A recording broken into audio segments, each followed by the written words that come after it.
Job design.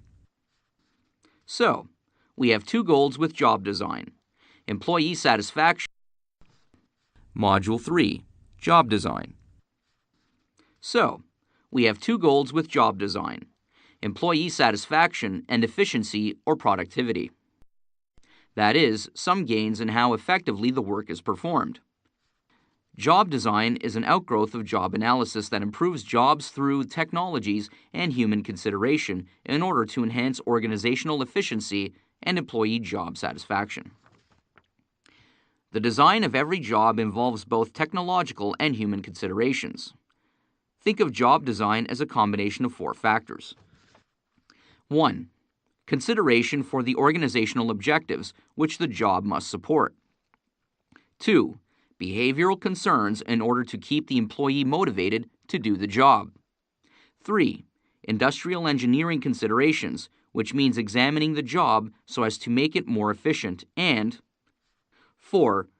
Ergonomic or human engineering considerations to make the job safer and more comfortable for the worker. This sounds like the best of all worlds. Most people do not like to do repetitive routine tasks. Many people would find the job of an assembly line worker who puts in a screw in a wheel every 10 seconds for about 8 hours a day to be mind-blowingly boring. So scientists had to find ways to keep these kinds of workers motivated. There are ways in which to design jobs so as to increase the motivation, and thus the behavior of people in their jobs. I will discuss 2 methods: job enrichment and the job characteristics model. Both try to tap intrinsic needs. Job enrichment refers to an effort to make work more rewarding or satisfying by adding more meaningful tasks and duties to a job. Many of you will have learned about this in organizational behavior, where you studied Frederick Herzberg. While job enlargement is the horizontal loading of a job, job enrichment is the vertical loading of a job. Let's now compare the two. Job enlargement refers to the horizontal loading of jobs, to efforts to increase the number and variety of tasks in a job in order to offer additional variety to the job holder. You can think of many ways to do this. The store clerk is taken off the sales floor to do inventory or prepare window displays. In job enlargement, a secretary who normally just files and types may be asked to answer phones, thus expanding the job, but not really resulting in new skills.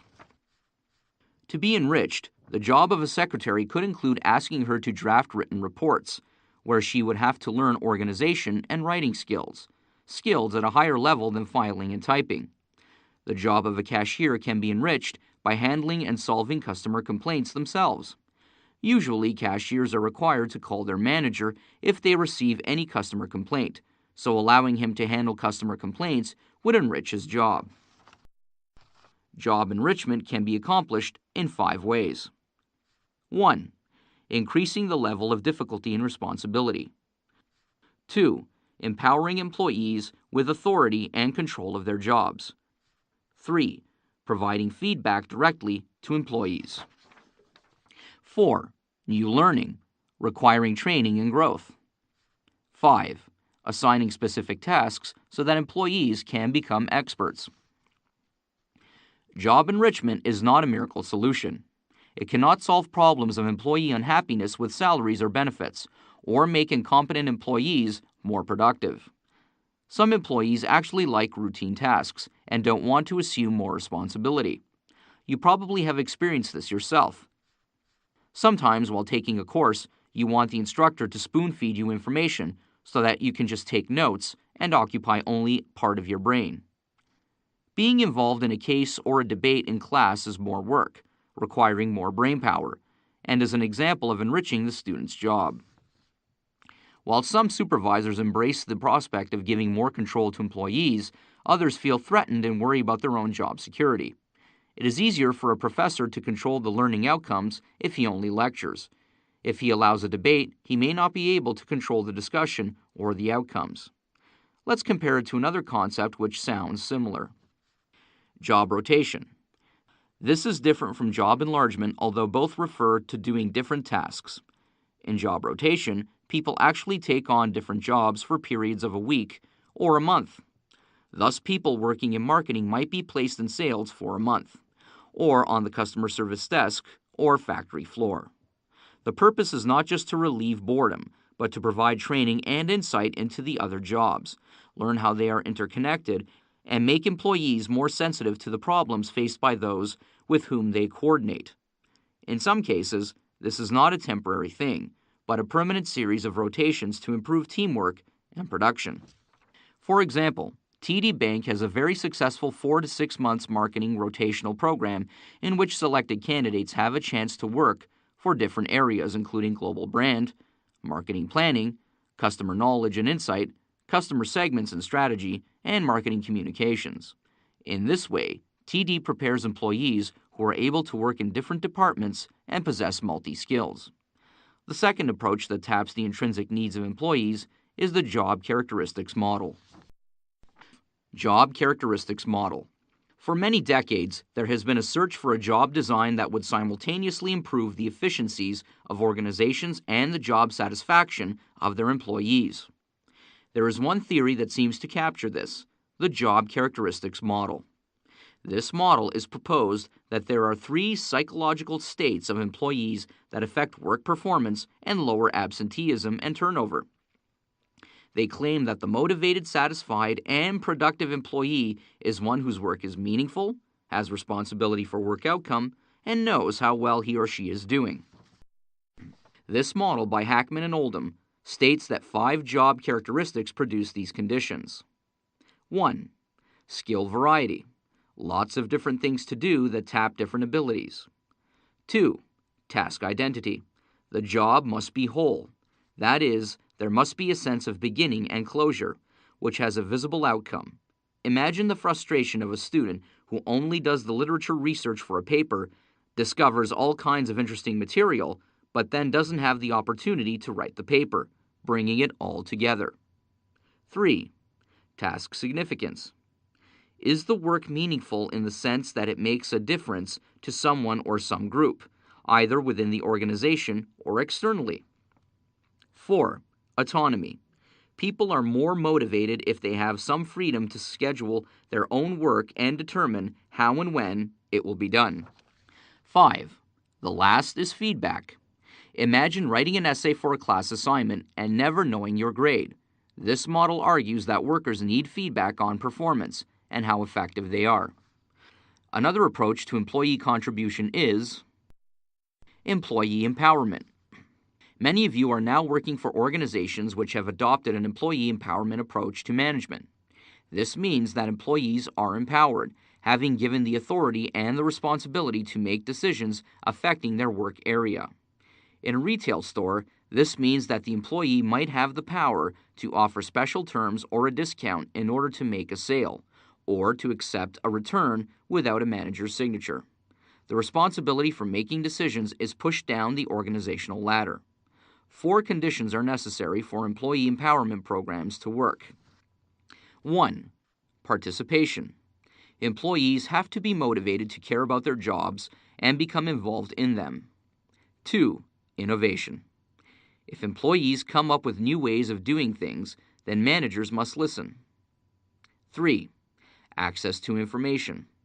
Employees must have the access to information that managers used to have in order to make decisions that are reasonable. In some cases, technology helps. For example, insurance agents would have access to the complete customer file when dealing with a recent accident. 4. Accountability. Finally, accountability is a must. Most managers worry that an empowered employee is one out of control, making irresponsible decisions. But for empowerment to work, employees must still work within guidelines of financial or customer service agendas. Real corporate examples regarding employee empowerment are provided in your text. That is highlights in HRM 4.2. Industrial engineering is a field of study concerned with analyzing work methods and establishing time standards. A job is analyzed from beginning to end, and it is determined how much time is needed to complete each element of each task of that job and how much physical effort is duplicated, unnecessary, or can be modified. All of this is done to make the worker more productive. Identifying and timing the various tasks that make up a job is better left to professionals, usually industrial engineering staff. The goal is to eliminate or reduce the time needed to do the job. Through observation or videotaping, an analyst uses a stopwatch to time every step and then tries to figure how the job could be done in less time. It is a disciplined and objective approach, but there appear to be limits to humans working like machines. The industrial engineer has to worry about fatigue and rest periods, about monotony and boredom, and about repetition and motivation. For example, the most efficient way to do the job of a student might be to spend 35 hours on the internet searching references, 35 hours writing notes, and 35 hours studying. But fatigue, boredom, and carelessness might result from this focusing, and so the student might learn better by breaking the job into chunks, referencing one unit, writing notes on the same unit, and studying that unit in sequence, even though it means more time spent setting up the same study area a number of times. Ergonomics is a field of study in which the entire system of work, machines, equipment, etc., are adapted so that workers can use them efficiently and easily. The purpose of ergonomics is to improve employee performance while reducing injury and errors. Another name for this is human engineering, an interdisciplinary approach to designing machines and systems that can be easily and efficiently used by human beings. It is a discipline concerned with fitting the human being to the machine and the machine to the human being. You have all been victims of badly designed machines, where you have to buy additional equipment to accommodate the aches and pains resulting from using technology. For example, many of us augment our computer keyboards with rolled-up towels or pieces of foam and plastic called wrist rests. It is possible to purchase an ergonomically correct keyboard at an individual or factory level. Ergonomics also help to reduce employee turnover. A recent example of this occurred at the company Air Miles. The company, having 1,300 employees, decided to change locations for its headquarters due to expected expiration of lease. In its new offices, the company provided comfortable chairs, colorful wallpaper, much more natural light than previous offices, and various wellness initiatives, such as full-service lunchroom and a fitness center. The greater use of ergonomic furniture, more addition of on-site facilities, and more windows affected employees positively, and the turnover rate was reduced from 10% to less than 1%. The General Motors plant in Windsor has been designed to minimize the long-term occupational injuries caused by poor design, which makes workers lift, pull, or bend incorrectly. This is a critical component of employment equity. If an individual who is handicapped in some way can be accommodated through some reasonable adjustment in the way the work is done, or be assisted by technology, then the employer has an obligation to do this. And this sometimes benefits everyone. For example, large screens with large fonts or voice-activated computers were originally designed to help the visually challenged. Now companies are purchasing these aids for workers who spend large amounts of time online, and a decrease in headaches and eye strain has resulted. A key principle to remember: the act of writing with a simple pencil or pen causes people to leave the exam room shaking their hands. The act of writing with a simple pencil or pen causes people to leave the exam room shaking their hands, stretching their arms, and wriggling their fingers, trying to ease the aching caused by overuse of the hand. Job design has to take into account that efficiency may lead to overspecialization and temporary increases in production, but may also lead to long-term or chronic injuries. So most jobs incorporate some variety. Keyboarding is relieved by filing or answering the phone, for example. Or if this is not possible, workers are advised to stretch. If you have been at the computer too long, try doing these exercises. Shoulder circles. Roll shoulders forward, upward, then back. Make the largest circles possible. Repeat many times. Or arm stretching.